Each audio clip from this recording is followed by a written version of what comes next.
गांव में सुनैना नाम की एक लड़की रहती थी। सुनैना अपने माँ के साथ रहती थी। बचपन में ही उसके पापा का मौत हो गया था। तब से उसकी माँ ने बहुत मेहनत करके उसकी देखभाल करके उसको बड़ा किया था। लेकिन धीरे धीरे जैसे ही उसकी माँ की उम्र बढ़ रही थी, उनके काम करने का क्षमता भी कम होता जा रहा था। इस वजह से घर चलाने का जिम्मेदारी भी सुनैना को लेना पड़ा। एक दिन वो अपने माँ के पास गई और अपनी माँ से कही, माँ, दूसरे के घर में काम करके घर चलाना बहुत मुश्किल हो रहा है। मुझे कोई और काम करना होगा। इसलिए मैं सोच रही थी हमारे घर के पीछे जो बागीचा है वहाँ मैं एक आम का पेड़ लगाऊंगी। वो तो ठीक है बेटी, लेकिन पेड़ के बीज खरीदने के लिए तुझे पैसे कहाँ से मिलेंगे? हमारे घर में तो एक भी पैसा नहीं है।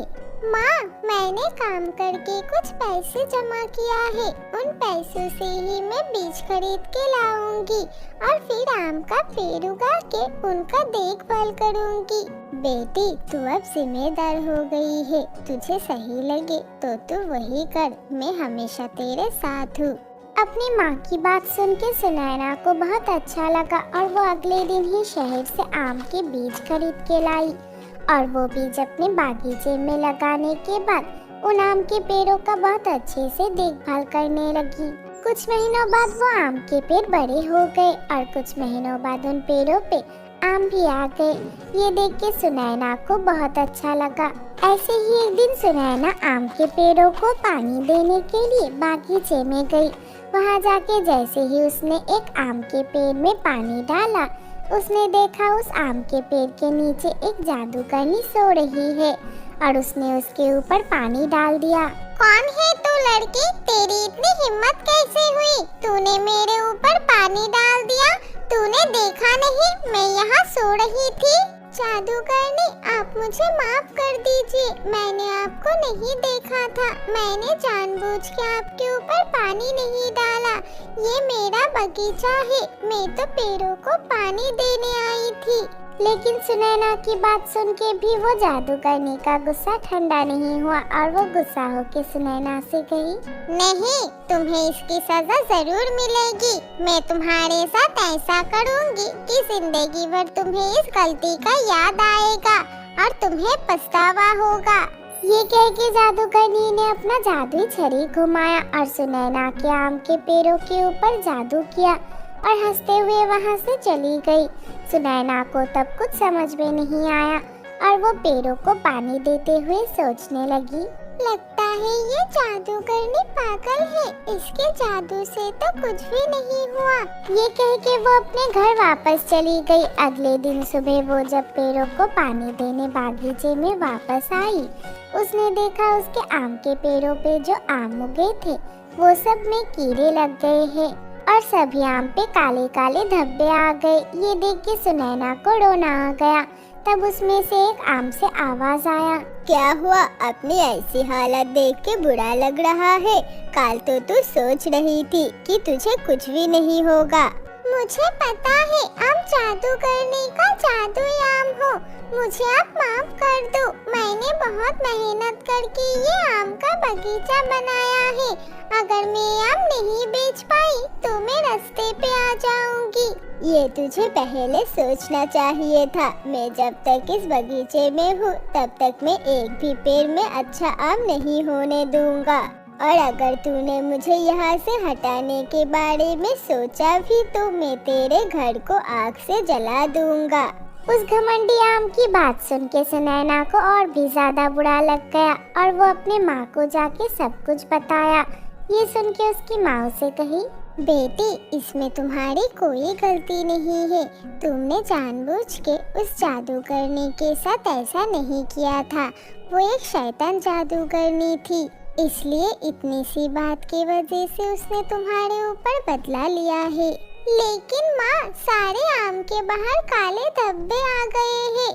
मैं अब उनको कैसे बेचूंगी? अगर मैं वो आम नहीं बेच पाई तो अपना घर कैसे चलाऊंगी?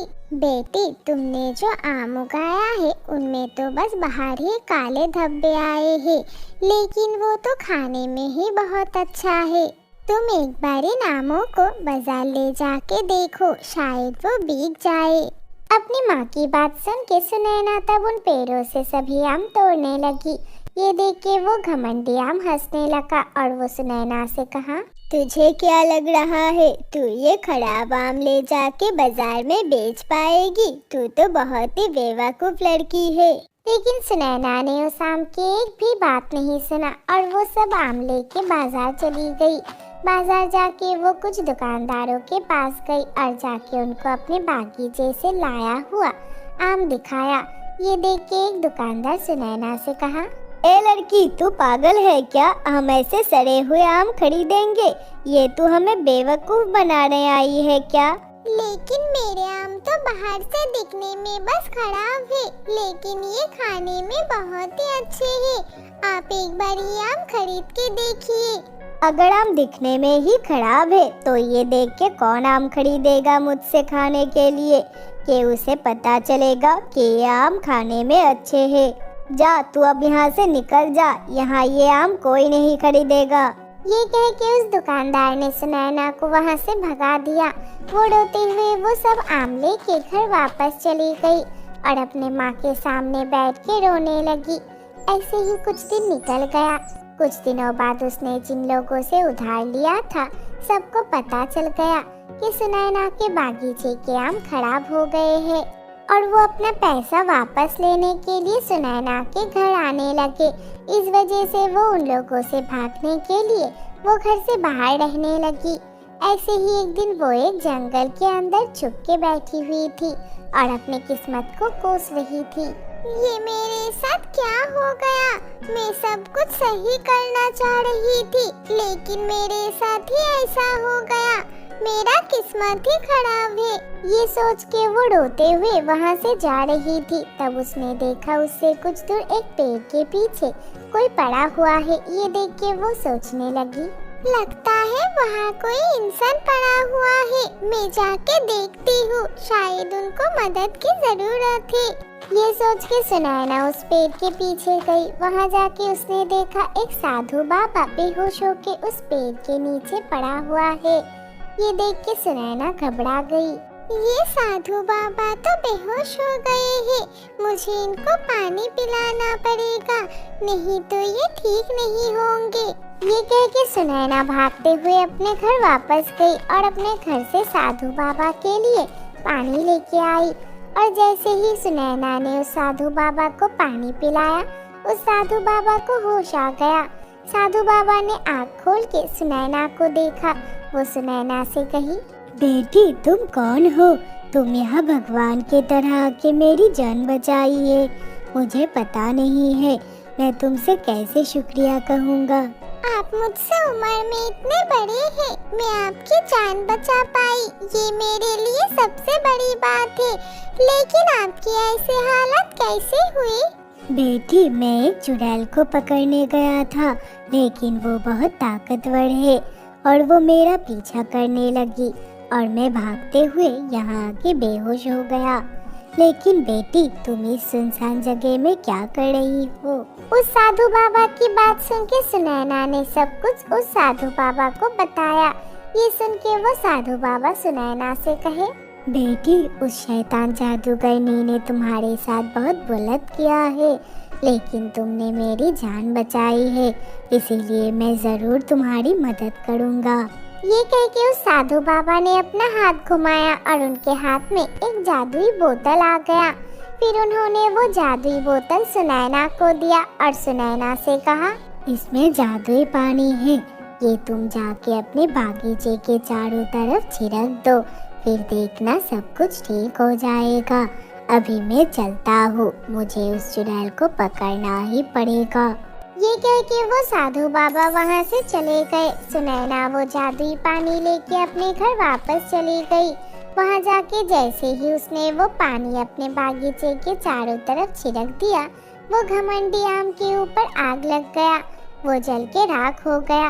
कुछ देर बाद उन पेड़ों में उगे हुए सारे आम गायब हो गए और उन आमों के जगह पे सोने के आम उन पेड़ों में आ गए। ये देख के सुनैना खुशी से नाचने लगी। उसके बाद से सुनैना धीरे धीरे वो सोने के आम बेच के पैसे कमाने लगी। कुछ दिनों में ही वो बहुत अमीर हो गई और उसके बाद उसने एक बड़ा सा घर बना लिया और नई गाड़ी खरीद ली। फिर अपनी माँ के साथ उस आलीशान घर में खुशी खुशी रहने लगी।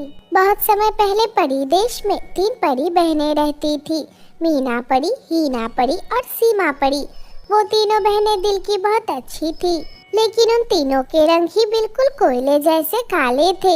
इस वजह से सभी परी लोग के सभी परियां उन लोगों की मजाक उड़ाया करती थी।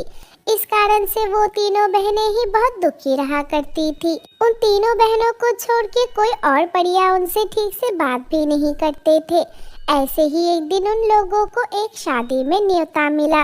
तब मीना परी अपने बहनों से कही, तुम लोगों को पता है ना, आज हम तीनों को शादी में जाने के लिए कहा था, लेकिन हमें क्या करना चाहिए मुझे समझ में नहीं आ रहा है। हाँ, तुम सही कह रही हो। अगर हम वहाँ जाएंगे तो सभी लोग हमारे काले रंग बहुत मजाक उड़ाएंगे।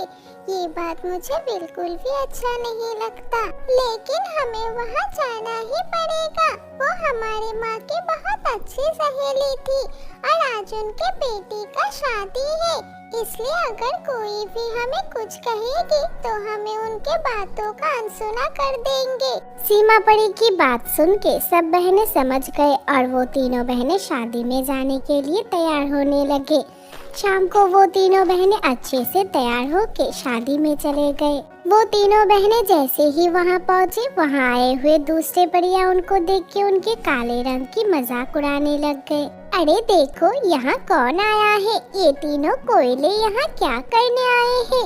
इनको किसने बुलाया है यहाँ? हाँ, अगर बारातियों ने इन तीनों को देख लिया तो वो यहाँ से डर के मारे भाग जाएंगे। इससे पहले हमें इनको बाहर भेजना पड़ेगा। अरे ये लोग यहाँ खाना खाने आए हैं, जल्दी से इनको खाना देते हैं, फिर ये लोग यहाँ से चले जाएंगे। उन परियों की बात सुन के हीना परी को बहुत बुरा लग गया और वो अपने बहनों से कही, ये लोग हम लोगों को बिल्कुल पसंद नहीं करते हैं, तब से ये लोग हमारी मजा उड़ा रहे हैं। हमें यहाँ से चले जाना चाहिए, नहीं तो ये हम लोगों का और भी बेइज्जती करेंगे। हाँ, तुम सही कह रही हो। चलो हम लोग घर वापस चले जाते हैं। इसके बाद हम घर के तब निकलेंगे जब हम इनके जैसे गोरी और सुंदर होंगे।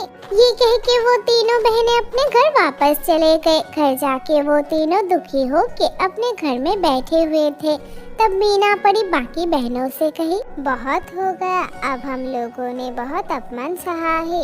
हमें ऐसा कुछ करना पड़ेगा कि हम बाकियों के जैसे गोरे हो जाए। लेकिन ऐसा कैसे हो सकता है?